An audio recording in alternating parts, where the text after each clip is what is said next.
Elena Marquez thought she was saving a stranger's life when she threw herself between a mafia boss and a hail of bullets on that cold city street. What she didn't know was that Dante Valenti doesn't believe in coincidences, and her selfless act of courage had just painted a target on her back and her 7-year-old sons. Within hours, her abusive ex-husband would crawl out of the shadows with custody papers and threats, a mysterious detective would corner her with lies, and anonymous killers would slip photos of her sleeping child under her door. But the most dangerous game was just beginning, because the man she saved was about to make her an offer she couldn't refuse, and a promise that would either destroy her independence forever or give her the family she never dared to dream of. As the bodies start falling and her son's safety hangs in the balance, Elena will discover that sometimes the most terrifying thing isn't the monster hunting you. It's realizing you're falling in love with the one protecting you. Subscribe and tell me where you're watching from, because this story is about to get darker than Elena ever imagined.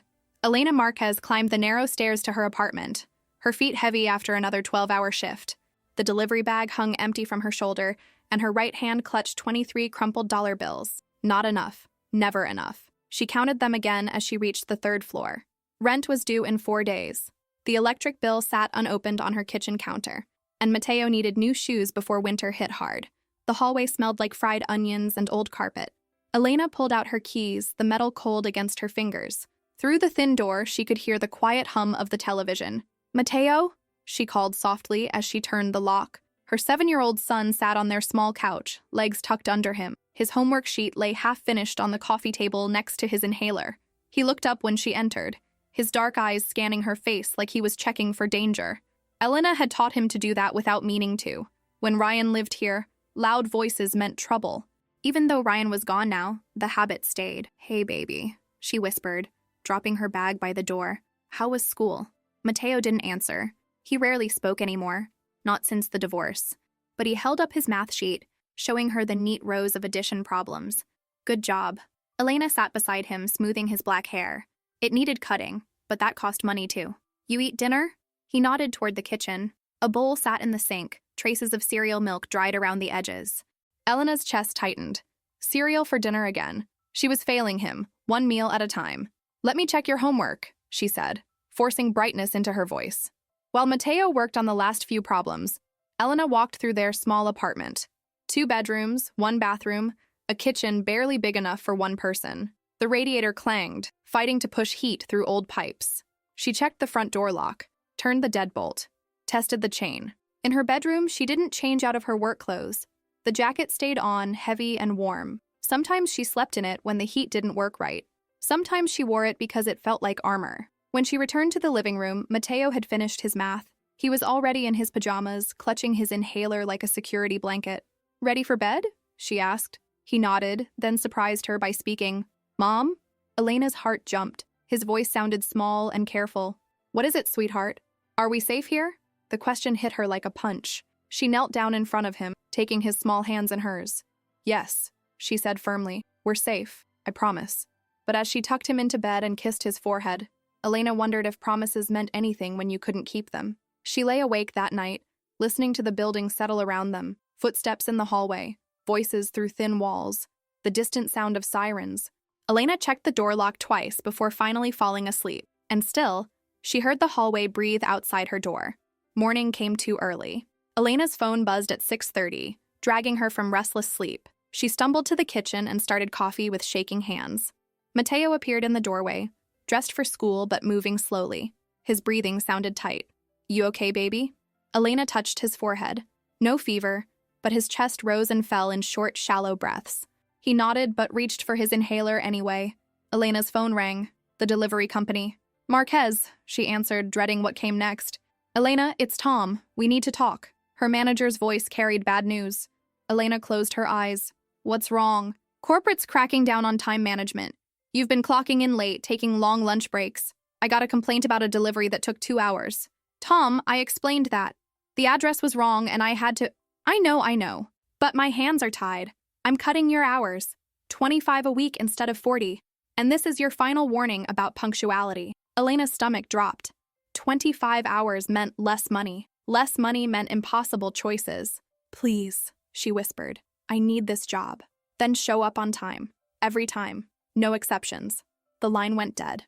Elena stared at her phone, calculating rent in her head. Even with full hours, they barely scraped by. With 25 hours, they'd be on the street by Christmas. Her phone buzzed with a text message. The landlord. Rent due Friday or eviction notice goes out Monday. No extensions. Elena's hands started shaking. She gripped the kitchen counter, fighting down panic. Mateo needed her steady. He needed her strong. Another text. The school. Mateo Marquez has an outstanding balance of $75 for lunch program. Please remit payment by end of week. $75. It might as well have been $700. Elena heard Mateo coughing in the living room. She rushed to him, kneeling beside the couch as he used his inhaler. His eyes were wide, scared.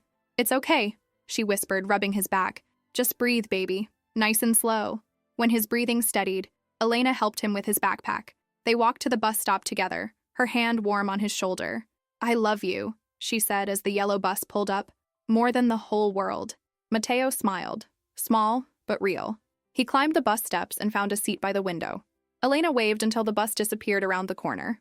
She turned to walk home, and her heart stopped. Ryan stood across the street leaning against a blue sedan. He was smiling that old smile, the one that used to make her feel special. Now it made her skin crawl. He looked good. Clean clothes, fresh haircut, like he had money again. Elena's mouth went dry. She forced herself to walk normally, not looking back, but she felt his eyes on her until she reached her building. Inside her apartment, Elena double-checked every lock. Then she sat at her kitchen table and cried for exactly 3 minutes. That's all the time she allowed herself. When the tears stopped, she wiped her face and got ready for work. That evening, Elena accepted a rush delivery she normally would have refused. $50 for one envelope, delivered to an address across town. The tip was too good to ignore, even though the pickup location made her nervous. The Meridian Club sat in an expensive part of the city, all black marble and tinted windows. Elena had never been inside places like this. She pulled up to the curb and checked the address twice. The street was crowded with expensive cars and men in dark suits. They moved with purpose, talking in low voices. The air felt thick with tension Elena didn't understand. She grabbed the envelope from her passenger seat. Quick in, quick out. 10 minutes, max. A tall man stepped out of the club's entrance. Elena noticed him immediately. He was different from the others. Bigger. The way he moved made everyone else seem smaller. His hair was dark, neat. His coat probably cost more than Elena made in a month, but it was his eyes that made her stop walking, cold, controlled, like he was measuring everything around him for threats. This had to be Dante Valenti. Elena had heard whispers about him, even in her world. People said his name carefully, like saying it too loud might summon him. He was scanning the street when Elena approached the club entrance. His gaze passed over her once, then returned. For a second, their eyes met. Elena felt pinned in place, like he was seeing more than just another delivery driver. She forced herself to look away and focused on her job. Get the envelope delivered. Get the money. Go home to Mateo. But as Elena reached for the club's door, the world exploded into violence. The first gunshot cracked like thunder. Elena's body moved before her mind could process what was happening. She saw the muzzle flash from a black car, saw Dante Valenti in the line of fire, and somehow, impossibly, she was moving toward the danger instead of away from it. Elena slammed into Dante's side, her shoulder catching him in the ribs. They went down together, hitting the concrete hard. Glass exploded above them, raining down like deadly snow. Elena felt something sharp slice across her palm. Pain flared up her arm, but she stayed on top of Dante, shielding him with her body until the shooting stopped. Get off me, Dante said. His voice was deadly calm, but Elena could feel his heart racing beneath her. She rolled away, clutching her bleeding hand. The street had transformed into chaos. Men with guns surrounded the black car. More men poured out of the club, shouting orders. Dante got to his feet like nothing had happened. He looked down at Elena, and his expression was impossible to read. You're bleeding, he said. Elena glanced at her hand. Blood dripped between her fingers, but it wasn't serious. I'm fine. No. Dante's voice cut through the noise around them. You're not. A man appeared beside them, shorter than Dante with suspicious eyes. Boss, we need to move. Now. Not yet. Dante reached down and helped Elena stand. His grip was strong, careful. What's your name? Elena. The word came out shaky. Look, I just need to go. I have a son waiting at home. Something flickered in Dante's expression. A son? Please. I delivered your envelope. I just want to leave. Dante studied her for a long moment. Then he turned to the suspicious man. Nico, take care of the driver. Make sure she gets medical attention. Boss! Do it! Elena was ushered into the club before she could protest. The interior was all dark wood and soft lighting. Nothing like the violence outside. A woman with kind eyes cleaned Elena's cut while Dante stood near the door like a guard. "This doesn't need stitches," the woman said, "but keep it clean. Thank you." Elena tried to stand. "I really need to go home now." "Where do you live?" Dante asked. Elena hesitated. Giving her address to a man like Dante Valenti felt dangerous, but refusing might be worse. "Maple Heights," she said finally. Dante nodded to Nico. "Make sure she gets home safely." "That's not necessary." "Yes," Dante said quietly. "It is." As Elena was escorted to a black SUV, she heard Dante speaking to Nico in low tones. She caught only a few words, but they made her blood turn cold. Find everything about her. The ride home passed in tense silence. Elena sat in the back seat of the SUV, her bandaged hand throbbing. The driver was professional, polite, but Elena felt like a prisoner. When they pulled up to her building, Elena saw Matteo sitting on the front steps. Her heart stopped. "Why isn't he inside?" she asked, panic rising. "Ma'am?" Elena was out of the car before it fully stopped. She ran to Matteo, dropping to her knees on the concrete. "Baby, what are you doing out here? Where's Mrs. Rodriguez?" Matteo pointed to a note taped to the front door. Elena's hands shook as she read it. "Emergency at hospital. Had to leave early. Matteo has key." Maria, Elena's babysitter, was a sweet woman, but she was 73 with her own problems. "Sometimes emergencies happen. How long have you been sitting here?" Elena asked Matteo. He held up 4 fingers, then made a circle in the air. 4 hours. Elena's heart broke. "I'm so sorry, sweetheart. Let's go inside." As they climbed the stairs, Elena heard car doors closing behind them. She looked back and saw 2 men getting out of the SUV. They positioned themselves near the building entrance. Guard duty. Elena's apartment felt smaller with armed men downstairs.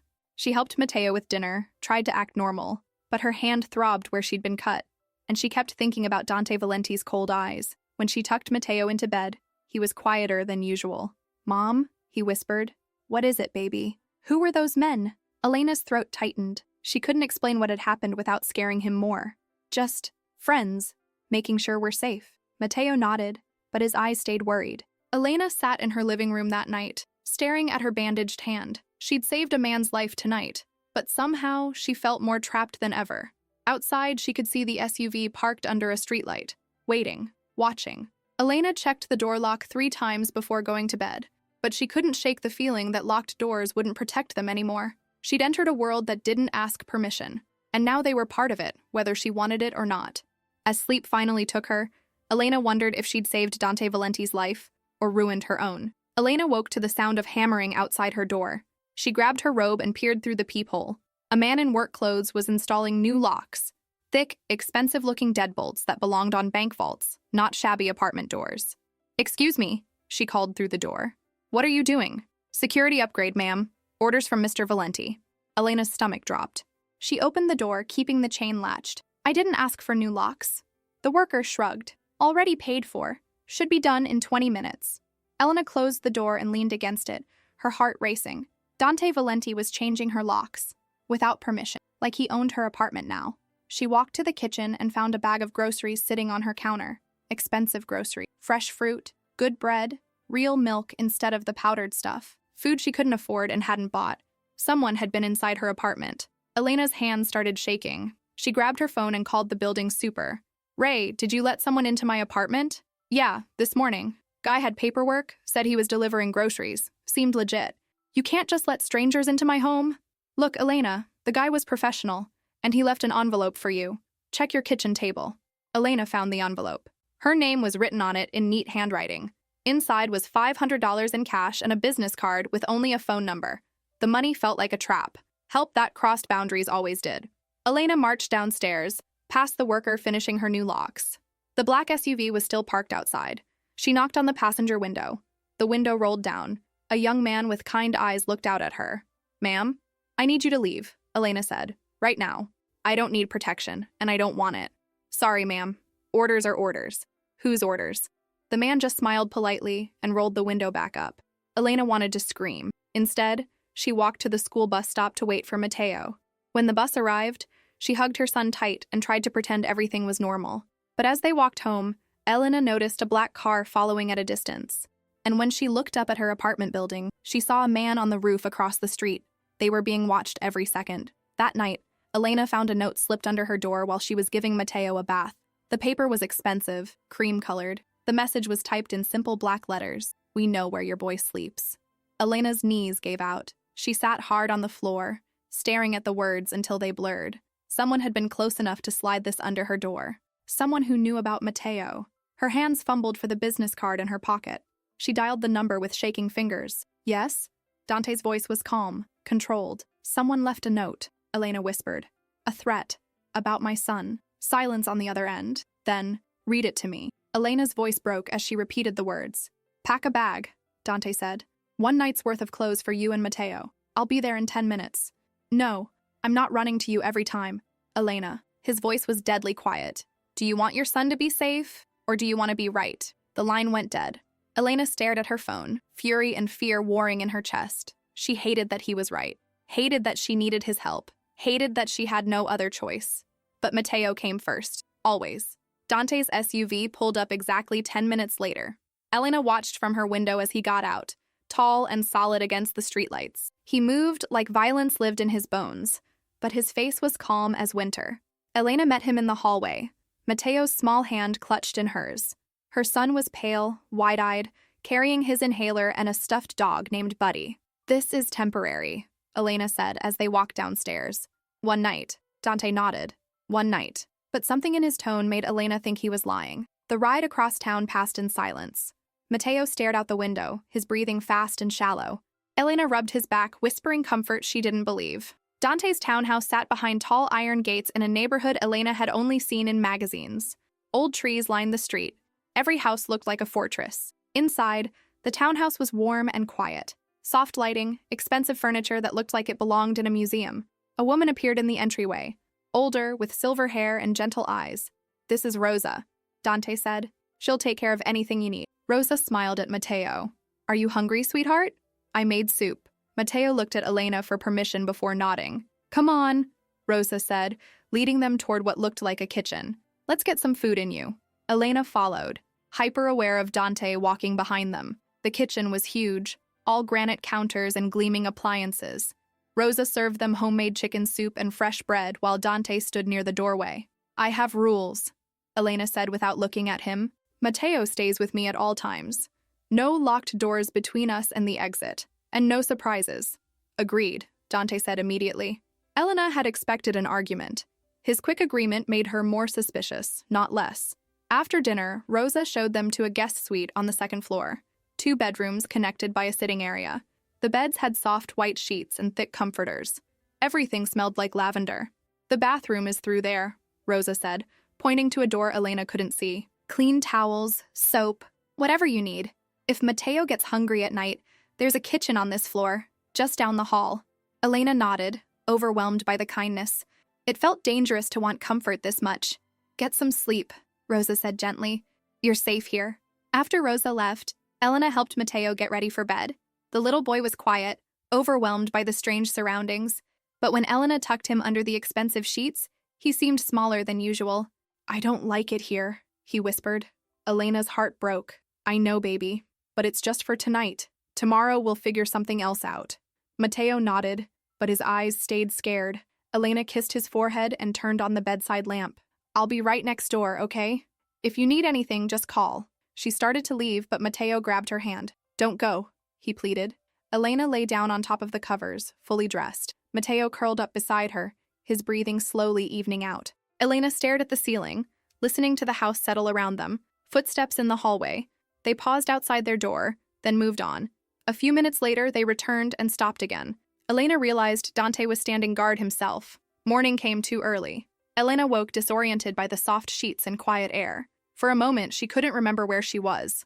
Then reality crashed back. Mateo was still asleep beside her, his face peaceful for the first time in weeks. Elena slipped out of bed and looked out the window. The street below was empty except for 1 black car parked at the curb. A soft knock on the door made her jump. Elena? Rosa's voice. I made breakfast if you're hungry. Elena opened the door to find Rosa holding a tray with coffee and fresh muffins. Thank you, Elena said. But you don't need to wait on us. Rosa smiled. It's no trouble. I like having people to cook for. As Rosa left, Elena heard voices downstairs. Dante's deep voice, then another man's. They were talking quietly, but Elena caught fragments. Doubled security around the school. Ryan Kessler made contact. Moretti's getting bold. Elena's blood turned cold. They were talking about Ryan, about Mateo's school, about her life like she wasn't allowed to make her own decisions. She woke Mateo gently and helped him get dressed. When they went downstairs for breakfast, Dante was waiting in the kitchen. He looked like he hadn't slept. "I need to take Mateo to school," Elena announced. "His normal school. His normal routine." "That's not safe," Dante said quietly. "It's his life. Our life. I won't let fear make us prisoners." Dante studied her for a long moment. "Then we'll make it safe." An hour later, Elena sat in the passenger seat of another black SUV, watching Mateo's school through bulletproof glass. 3 other vehicles were positioned around the building. Men in suits stood at strategic points. It felt like preparing for war. "This is insane," Elena muttered. "He's 7 years old. And someone threatened him," Dante said from beside her. "This is what protection looks like." Mateo ran toward his classroom, backpack bouncing. He looked so small among all the guards and tension. Elena's phone rang. Unknown number. "Hello?" she answered carefully. "Elena, baby." Ryan's voice smooth as honey. "I've been looking everywhere for you." Elena's mouth went dry. Beside her, Dante went very still. "Don't call me," Elena said. "Now, that's not very nice. I just want to talk about Mateo. He misses his daddy, you know." "You're not his father." Ryan laughed. "Legal papers say otherwise. See, I've been thinking maybe it's time for a custody review. Make sure my boy's in a safe environment." Elena's grip tightened on the phone. "Stay away from us." "Can't do that, sweetheart. Family is family. I'll be seeing you real soon." The line went dead. Elena stared at her phone, paralyzed by old fear. "Who was that?" Dante asked, though his tone suggested he already knew. "My ex-husband, Mateo's stepfather." Elena's voice was barely a whisper. "He wants custody." Dante's expression didn't change, but something cold settled in his eyes. "That's not going to happen. You don't understand. Ryan has lawyers. He has money when he wants to spend it. And I'm just a delivery driver living in a 1-bedroom apartment. If he takes this to court, he won't." Elena looked at Dante, seeing something in his face that should have scared her. Instead, she felt a strange relief. "You can't just make him disappear," she said. "I don't make people disappear." Dante's voice was calm, matter of fact. "I solve problems. Ryan Kessler is a problem." Elena wanted to argue, to insist she could handle Ryan herself, but deep down, she knew the truth. Ryan had power she didn't, money she couldn't match, and he was cruel enough to use Mateo as a weapon. "I hate this," she whispered. "I know," Dante said gently, "but Mateo will be safe. I promise you that." The weight of his promise settled over Elena like armor. Dangerous, maybe, but real. As they watched Mateo disappear into his classroom, Elena realized she was trusting a man she barely knew with the most important thing in her world, and somehow that felt safer than facing Ryan alone. That afternoon, Elena insisted on picking up Mateo herself. Dante allowed it, but the security remained heavy. As Elena walked toward the school entrance, she felt exposed despite the guards. A man approached her near the front gate, well-dressed, expensive shoes. His smile was too white, too practiced. "Mrs. Marquez?" Elena stopped walking. Every instinct screamed danger. "Yes? I'm Detective Morrison. I'd like to ask you a few questions about the incident at the Meridian Club." Elena glanced around. The guards were there, but they kept their distance. This man looked official, legitimate. "What kind of questions?" she asked. "Just routine follow-up. About what you saw that night." Elena hesitated. Something felt wrong, but she couldn't place what. "I already told the police everything," she said. Morrison stepped closer. "Did you? Because we have some concerns about your new associations." The way he said it made Elena's skin crawl. Too familiar. Too knowing. "I don't know what you mean, Elena." Morrison's voice dropped, became intimate. "You're in way over your head. Dante Valenti is not a protector. He's a predator. And you're his new toy." Elena started backing away. Morrison followed. "He's using you," Morrison continued. "Using your son. When he's done playing his games, where do you think that leaves you?" "Stop," Elena said. But Morrison kept coming. "I can help you. Get you somewhere safe. Somewhere real." Elena turned to run and crashed into a solid chest. Dante. He'd appeared like a shadow, silent and sudden. Morrison's confident smile faltered. "Mr. Valenti, I was just leaving," Dante said quietly. For a moment, the 3 of them stood frozen. Then Morrison nodded, his fake smile returning. "This conversation isn't over," he said to Elena. "Yes," Dante replied. "It is." Morrison walked away, but Elena could feel his eyes on her until he disappeared around the corner. "Who was that really?" Elena asked. "Someone who wants you to doubt what you know." Dante's voice was calm, but his eyes were scanning the area like he expected more threats. Elena wanted to ask more questions, but Mateo came running out of the school building. His face lit up when he saw Elena, and she pushed everything else aside. "How was your day, baby?" she asked, kneeling to hug him. Mateo smiled, a real smile, and started telling her about art class. For a few minutes, the world felt normal again. But as they walked to the car, Elena noticed how Dante positioned himself between them and the street, how his hand stayed near his jacket, how his eyes never stopped moving. This was her life now. Protection that felt like a cage, safety that came with a price she didn't understand yet. And somewhere in the distance, Elena could feel threats circling like wolves. Ryan with his legal papers, Morrison with his false promises, and other dangers she couldn't even see yet. But Mateo was safe beside her, chattering about finger painting and snack time. That had to be enough. For now, it was enough. That night, Mateo's breathing turned tight and wheezy. Elena woke to the sound of his struggle, panic shooting through her chest like ice water. "Baby, where's your inhaler?" she whispered, switching on the bedside lamp. Mateo pointed to the nightstand, his small chest rising and falling too fast. Elena grabbed the inhaler, but her hands were shaking so badly she could barely hold it steady. The bedroom door opened. Dante appeared in the doorway, fully dressed despite the late hour. "What's wrong?" he asked quietly. "Asthma attack," Elena said, her voice tight with fear. "Sometimes stress makes it worse." Dante moved into the room without hesitation. He knelt beside the bed, his presence somehow making the space feel calmer. "Hey, Mateo," he said, his voice lower than Elena had ever heard it. "Look at me, okay?" Mateo's wide eyes focused on Dante's face. "I'm going to help your mom with the inhaler," Dante continued. "But I need you to breathe slow for me. Can you do that?" Mateo nodded, still wheezing. Dante's hands covered Elena's, steadying them. Together, they guided the inhaler to Mateo's mouth. Dante counted quietly. 1, 2, 3, timing the breathing like he'd done this before. Slowly, Mateo's breathing eased. The terrible whistling sound faded. His shoulders relaxed. "Better?" Dante asked. Mateo nodded, then did something that shocked Elena. He reached out and touched Dante's sleeve. "Stay," Mateo whispered. It was the first word he'd spoken to Dante directly. Elena felt her throat tighten with unexpected emotion. Dante looked at Elena, asking permission with his eyes. She nodded. "I'll stay until you fall asleep," Dante said to Mateo. "But you have to promise to keep breathing slow and steady." Mateo smiled, small but real, and settled back against his pillow. Elena watched Dante position himself in the chair beside the bed. He didn't crowd Mateo or make the little boy feel watched. He just stayed present, solid, like a mountain that couldn't be moved. As Mateo drifted off to sleep, Elena found herself studying Dante's profile. In the soft lamplight, he looked younger, less dangerous. There was something gentle in the way he watched over her son. "Thank you," she whispered. Dante's eyes met hers. "He's a good kid. He doesn't usually trust strangers. Smart boy." Elena hesitated, then asked the question that had been burning in her chest. "Do you have children?" Dante's face went very still. For a moment, Elena thought he wouldn't answer. "I had a son," he said finally. "Antonio. He would have been 8 now." Elena's heart stopped. "Would have been? He died when he was 6 months old, along with my wife." The words hung in the air like a weight. Elena saw something crack in Dante's expression, a glimpse of pain so deep it made her chest ache. "I'm sorry," she whispered. Dante nodded once, then looked back at Mateo.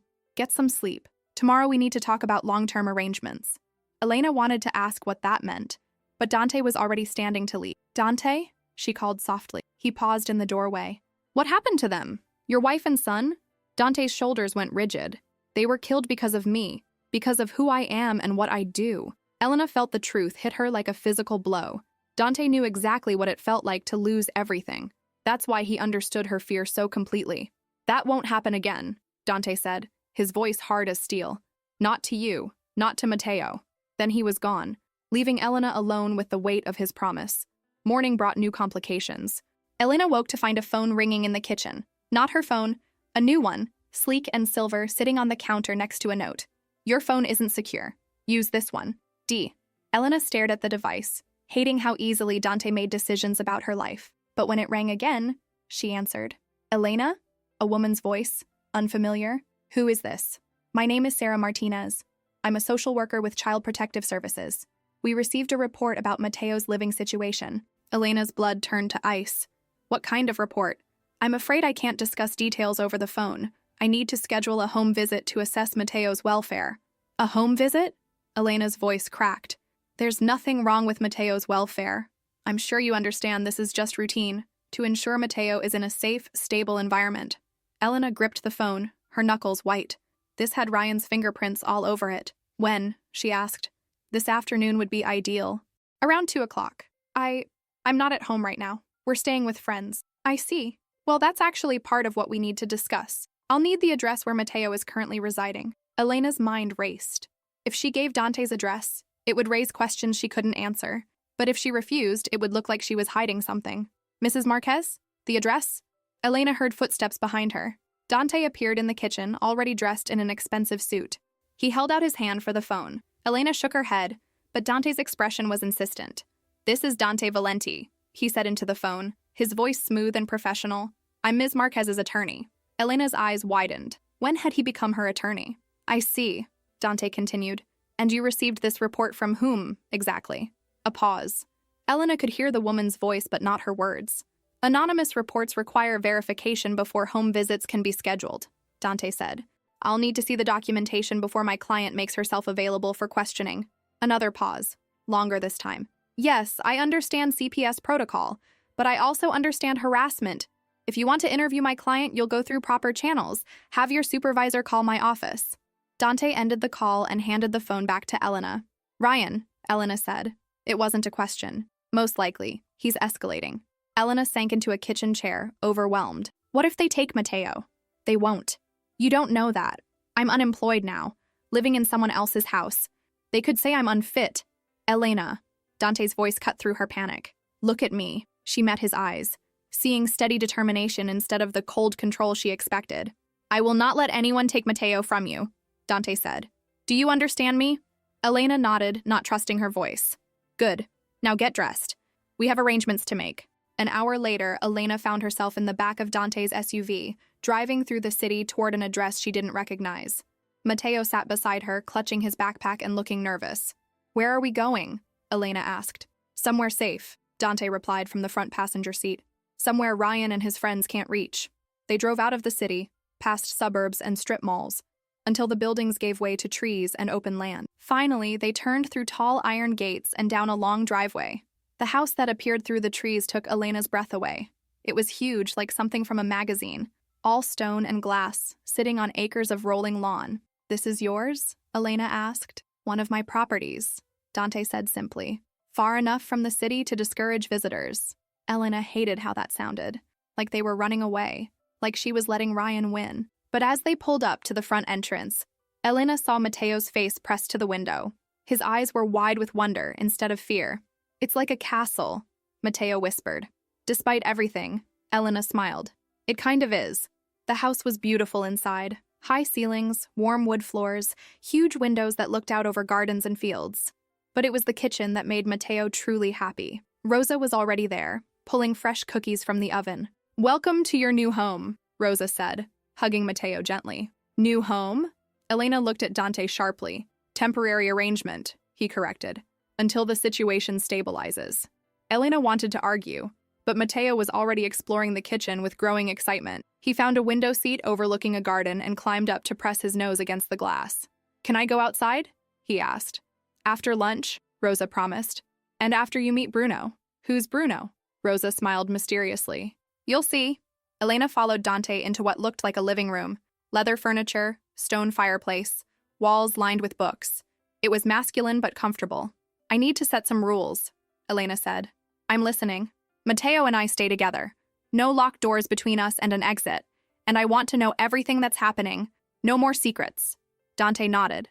Agreed. I also want to contribute somehow. I can't just live here like a charity case. Jim, what did you do before delivery driving? Elena hesitated. I taught preschool. Before I married Ryan, Rosa could use help with the gardens, and there's a small school in town that might need a substitute teacher. Elena blinked, surprised by his practical response. You'd let me work? Elena, you're not my prisoner. You're my... Dante paused, searching for the right word. You're under my protection. There's a difference. Is there? Dante studied her for a long moment. I hope you'll trust me enough to find out. Before Elena could respond, Mateo's delighted laughter came from the kitchen. They rushed back to find him on the floor, being enthusiastically licked by the biggest, fluffiest dog Elena had ever seen. This is Bruno, Rosa said, grinning. He's very good with children. Mateo giggled as Bruno's tail nearly knocked him over. For the first time in months, he looked like a normal 7-year-old boy. Elena felt her chest tighten with unexpected hope. Maybe this could work. Maybe they could be safe here. Maybe Dante Valenti wasn't the danger she'd thought he was.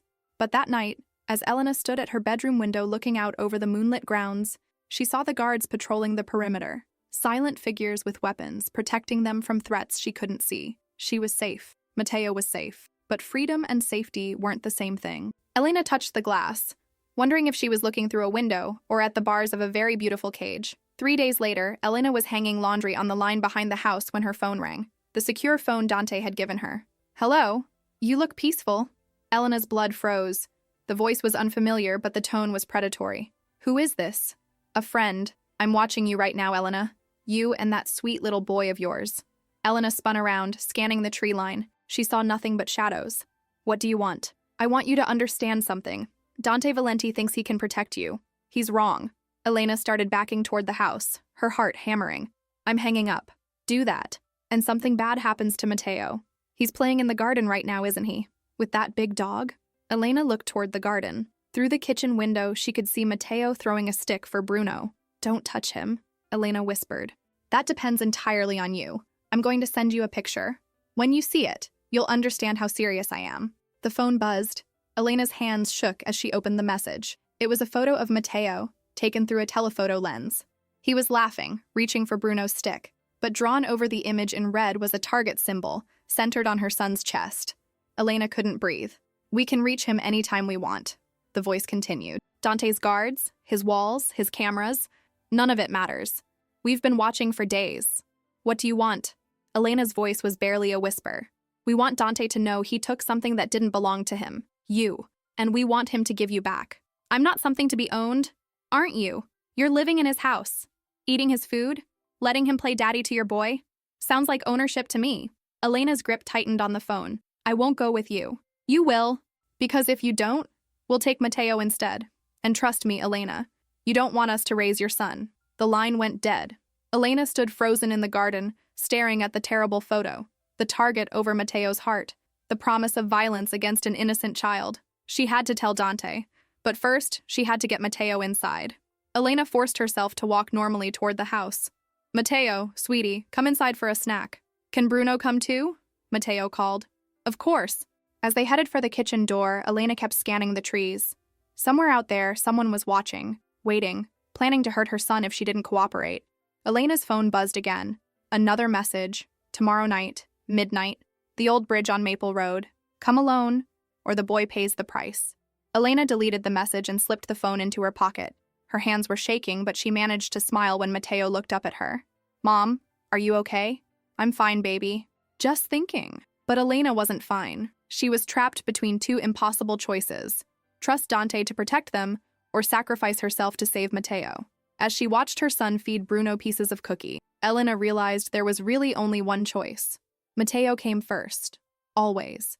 Even if it meant walking into the darkness alone. Elena barely slept that night. She lay in bed staring at the ceiling, listening to Matteo's quiet breathing beside her. Every shadow outside seemed like a threat. Every sound made her heart race. At dawn, she slipped out of bed and walked to the kitchen. Dante was already there, dressed in dark clothes, speaking quietly into his phone. When he saw her, he ended the call. "You're up early," he said. "Couldn't sleep." Elena poured herself coffee with shaking hands. Dante studied her face. "What's wrong?" Elena wanted to tell him everything. About the phone call, the photo, the midnight deadline. But every time she opened her mouth, she heard the threat. "Come alone, or the boy pays the price." "Just worried about the CPS visit," she lied. Dante nodded, but his eyes stayed suspicious. "That's been handled. Sarah Martinez doesn't actually work for CPS. She was hired by someone to harass you." Elena's coffee cup rattled against the counter. "Hired by who?" "We're still investigating, but whoever it was made a mistake. Creating fake government officials is a federal crime." Relief flooded through Elena, followed immediately by fresh fear. If that threat was fake, it meant the people after them were getting desperate. Desperate people made dangerous mistakes. "Elena." Dante moved closer, his voice gentle. "What aren't you telling me?" Before Elena could answer, Matteo appeared in the doorway. He was fully dressed, carrying his backpack. "Are we going to school today?" he asked. Elena's heart clenched. She knelt down and hugged him tight, breathing in his little boy smell of shampoo and sleep. "Not today, sweetheart. We're going to stay home and play in the garden. Matteo smiled and ran off to find Bruno. Elena watched him go, memorizing the sound of his laughter. Elena. Dante's voice was sharp now. Talk to me. Elena met his eyes, seeing the intelligence there. The way he read people like books. He knew she was hiding something. I need to run an errand, she said. Tonight. Alone. Dante's expression went very still. What kind of errand? Personal business? At midnight on Maple Road? Elena's blood turned to ice. How did you… Your phone is monitored. For security reasons. Dante's voice was deadly calm. Did you really think I'd let you walk into an obvious trap?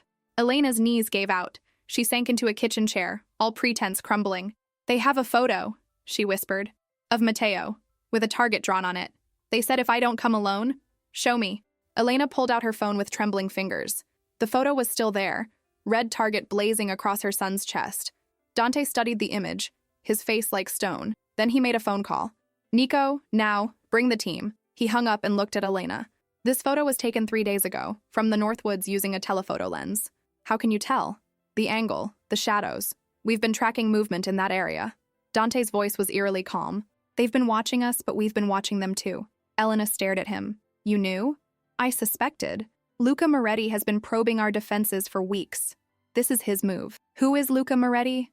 Someone who thinks he can use you to hurt me.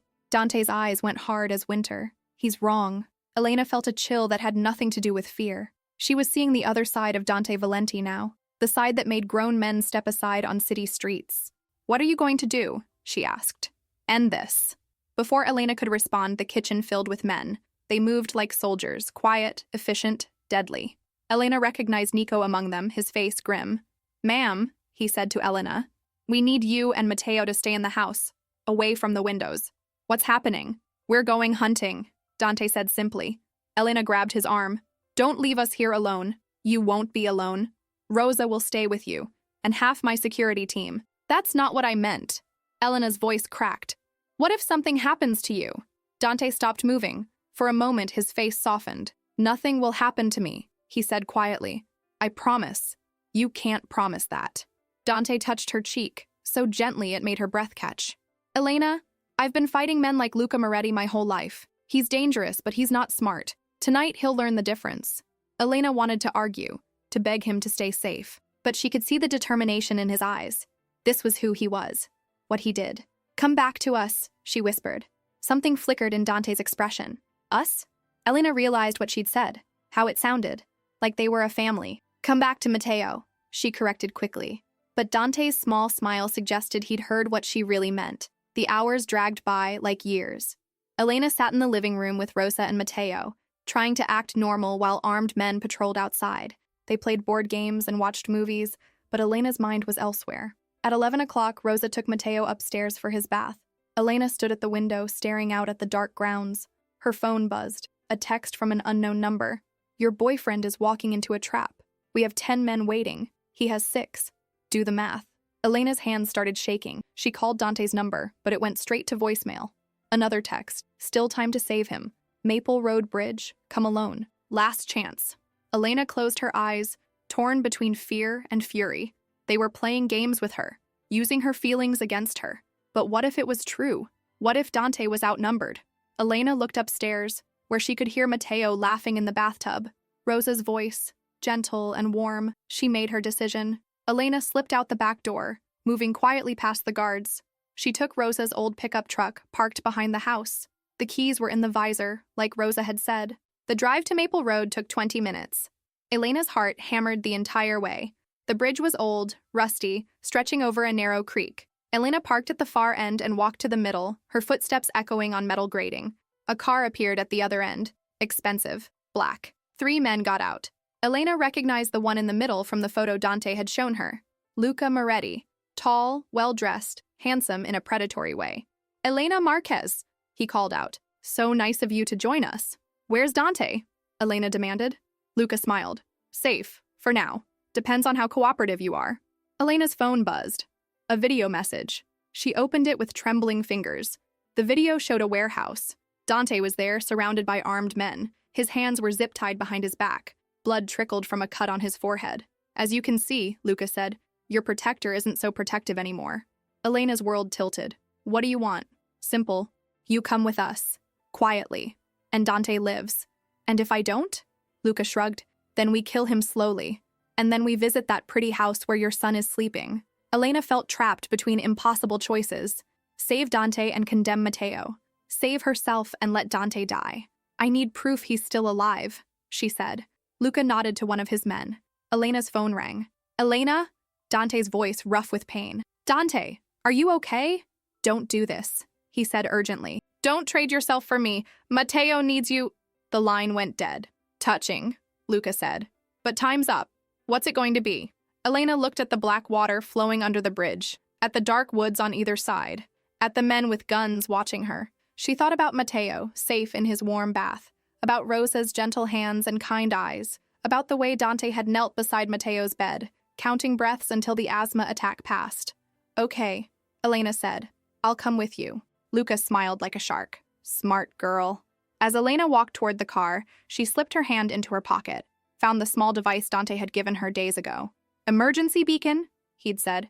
If you're ever in real trouble, press this. Elena pressed it now, hoping it would work, hoping someone was listening, hoping she'd live long enough for rescue to matter. The warehouse was exactly like the video. Dark, abandoned, smelling of rust and motor oil.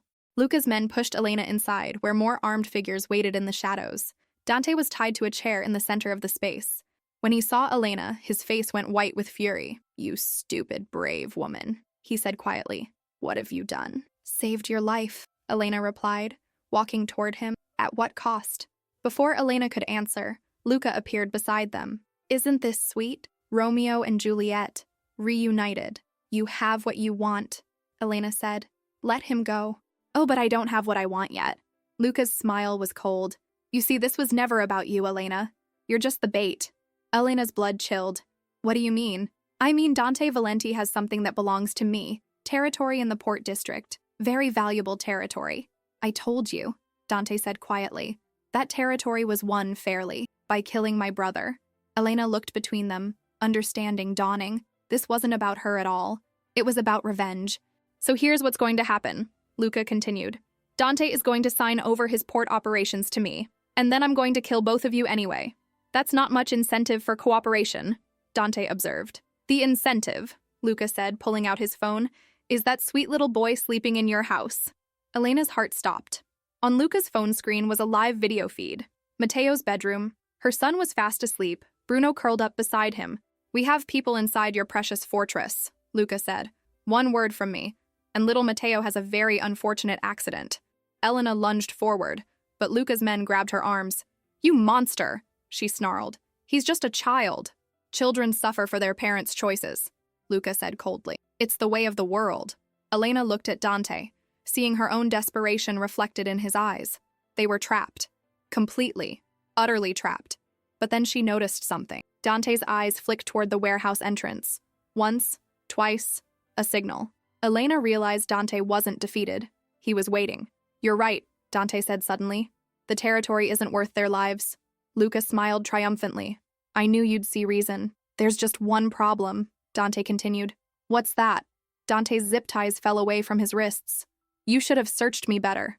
Chaos erupted, the warehouse filled with smoke and the sound of breaking glass. Shouts, gunfire, the thunder of boots on concrete. Elena hit the ground as Dante rolled away from the chair.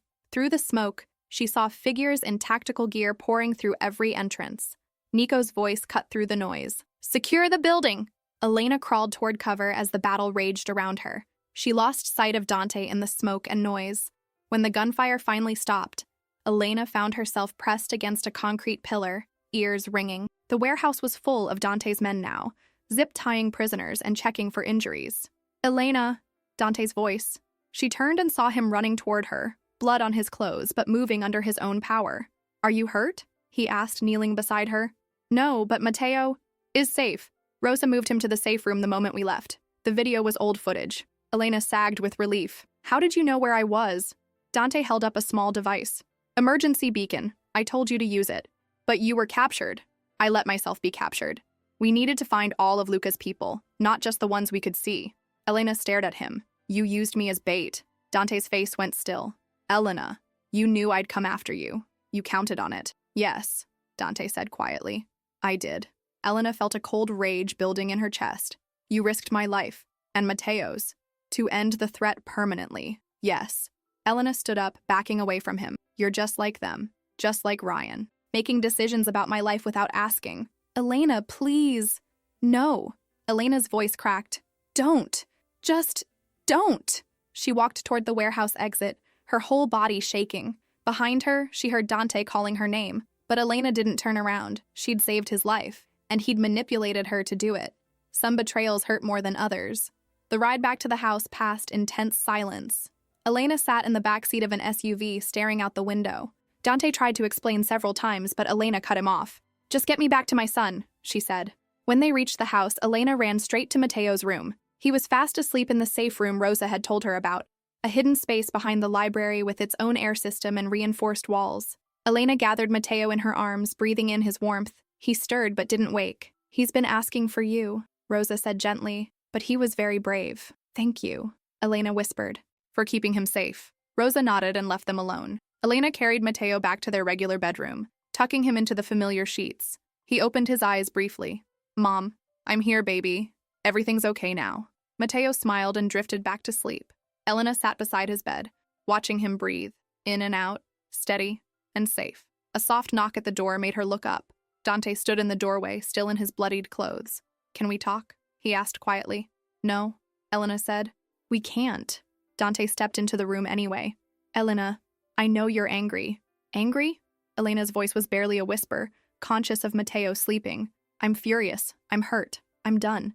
I was trying to protect you. By lying to me. By using me. Dante ran a hand through his hair. I couldn't tell you the plan because you needed to react genuinely. If Luca suspected, you'd find another plan. One that didn't involve putting me in danger. There was no other plan that would have worked. Elena stood up, facing him across Mateo's bed. Then you should have let it go. Let him win. I never asked you to risk everything for us. You didn't have to ask. Something in his voice made Elena pause. The raw honesty of it. Why? She asked. Why risk so much for strangers? Dante looked down at Mateo, sleeping peacefully between them. Because when I lost my family, he said quietly, I promised myself I'd never let it happen again. To anyone. Elena felt her anger waver. That's not your responsibility. It became my responsibility the moment you saved my life. I didn't ask for that responsibility. No, Dante agreed. But you have it anyway. Elena wanted to stay angry. Anger was safer than the alternative. But looking at Dante across her son's bed, she saw something that made her chest ache. He was broken, just like her, and somehow they'd found a way to protect each other's broken pieces. This can't happen again, Elena said finally. It won't. Luca's organization is finished. I don't mean the danger.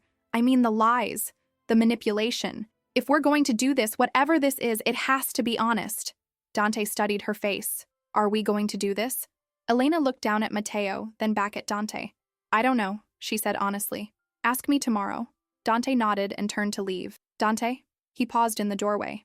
Thank you, Elena said, for keeping him safe. Thank you, Dante replied, for coming after me. After he left, Elena sat down beside Mateo's bed again. Her son stirred, reaching out in his sleep. Elena took his small hand in hers, holding on tight. Tomorrow she'd have to decide whether safety was worth the cost.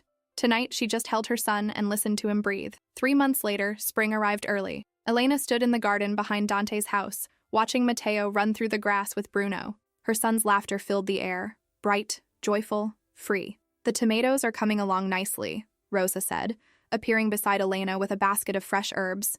They should be ready by summer, Elena agreed. She'd been working in the gardens for 2 months now, her hands finely soft from good soil instead of rough from delivery work. She also taught part-time at the local elementary school, helping children with reading problems. It felt good to use her education again, to have a purpose beyond survival. Any word from the lawyer? Rosa asked. Elena smiled. Ryan signed the papers yesterday. He's officially terminating his parental rights. It had taken Dante's legal team exactly 6 weeks to uncover Ryan's gambling debts, his connections to Luca Moretti's loan sharking operation, and his history of domestic violence. Faced with criminal prosecution, Ryan had chosen to disappear instead. Elena should have felt guilty about how thoroughly they'd destroyed his life. Instead, she felt free. Good riddance, Rosa said firmly. That man never deserved either of you. Elena watched Mateo throw a stick for Bruno. Her son had started talking again, slowly at first. Then in a rush of pent-up words. His asthma was better too, stress attacks becoming rare. Elena, Dante's voice behind her. She turned to find him walking across the garden, dressed in jeans and a simple shirt. He looked younger in casual clothes, less dangerous. How did the meeting go? Elena asked. Port District transfer is complete. The city council approved our development plans. Elena nodded. Dante was building low-income housing where Luca's warehouses used to be. It was his way of turning something ugly into something useful. Matteo wants to show you something, Dante said. Elena looked toward her son, who was running toward them with Bruno at his heels. Mom! Dante, look what I found!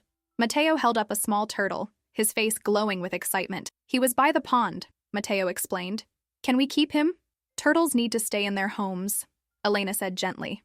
But we can visit him every day. Matteo considered this, then nodded. Okay, but I'm going to call him Speedy.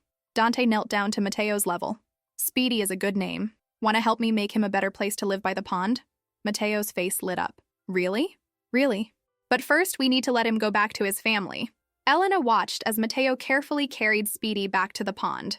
Dante walked beside him, answering questions about turtle habits and pond ecosystems. Over the past 3 months, Elena had watched this relationship grow. Dante was patient with Matteo, never pushing, always letting the little boy set the pace. And Matteo had bloomed under that gentle attention. They're good together, Rosa observed. Elena nodded, her throat tight with unexpected emotion. When Matteo ran off to explore the pond's edge, Dante returned to Elena's side.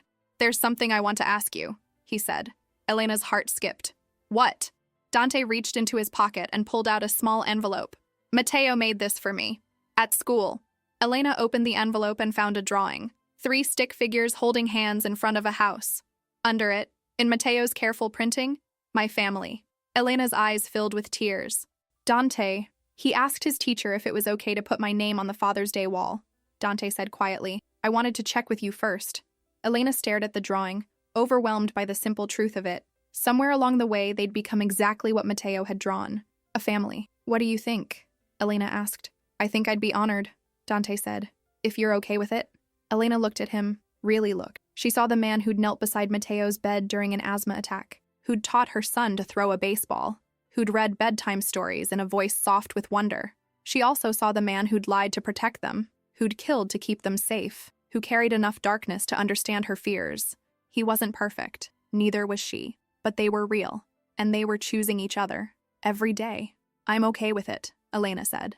Dante's smile was like sunrise. Good, because there's something else. What now? Dante dropped to one knee in the garden, pulling out a small velvet box. Elena's breath caught. Elena Marquez, Dante said, his voice steady despite the emotion in his eyes. You saved my life the night we met, but more than that, you saved my heart. Elena started crying before he finished speaking. I know we've done everything backwards, Dante continued.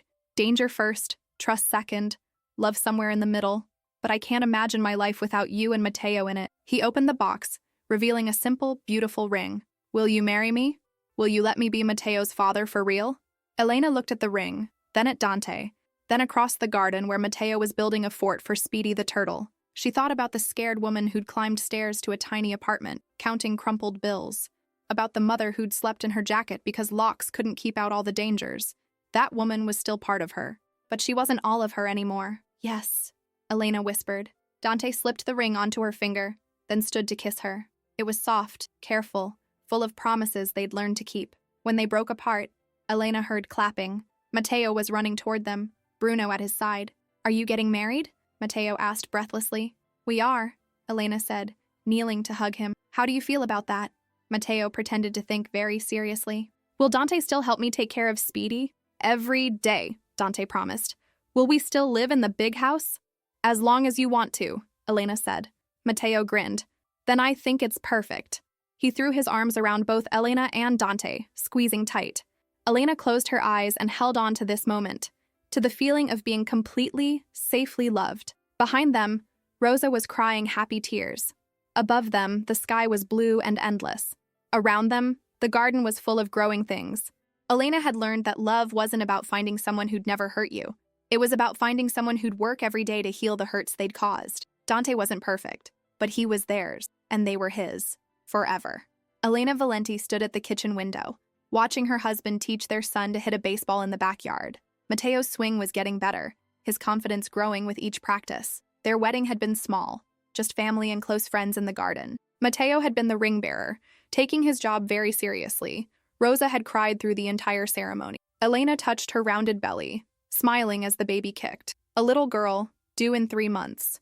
Mateo was already planning to teach her about turtles and dogs and all the important things big brothers needed to share. "She's active today," Rosa said, joining Elena at the window. "She knows her daddy's voice," Elena replied. Outside, Dante was showing Mateo how to hold the bat properly. He was patient, encouraging, everything Elena had dreamed a father could be. "He's good with children," Rosa observed. Elena nodded. "He'll be a wonderful father to her too." When Antonio died, Dante had thought his chance at fatherhood was over.